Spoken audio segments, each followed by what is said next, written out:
Bonjour les amis, voici une seringue que j'ai trouvée en pharmacie. Bon, il faut faire très attention parce qu'il y a l'aiguille. On ne l'utilisera pas l'aiguille, hein, donc il faut faire très attention, ne pas laisser apporter des enfants.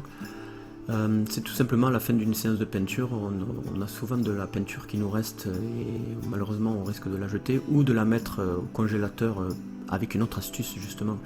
Mais souvent madame n'est pas forcément d'accord avec ça.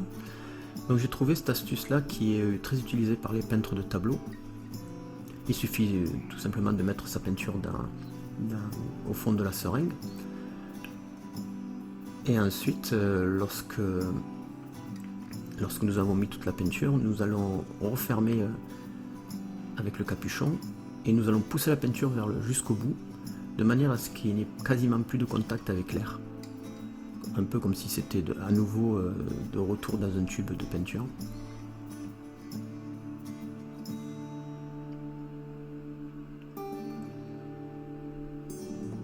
Voilà, là j'enlève l'air, donc je vais jusqu'au bout.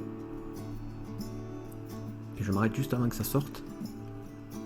Voilà. Et puis je mets le capuchon. Alors bien sûr, vous pouvez le conserver avec vos peintures. Plus besoin de le mettre au frigo, au congélateur. Par contre, faire très attention que ce ne soit pas à la portée des enfants.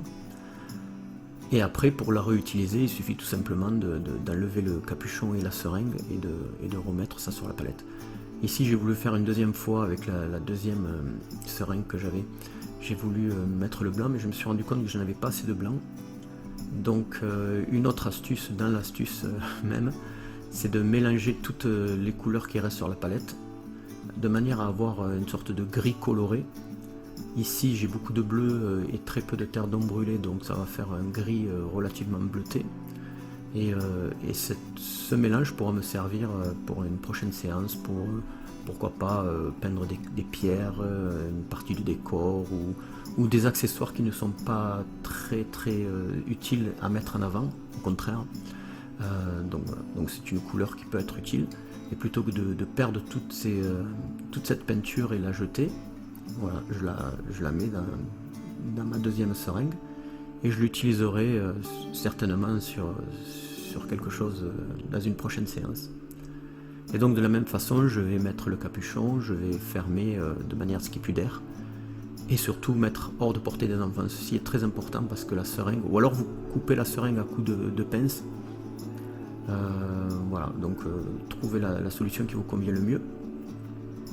J'espère que cette astuce vous conviendra. On peut trouver sur eBay, sur internet ou carrément en pharmacie ce genre de seringue pas très cher. Donc ça peut être une bonne compensation pour récupérer sa peinture. A très bientôt pour une prochaine astuce. Et n'hésitez pas si vous avez aimé à liker et à vous abonner.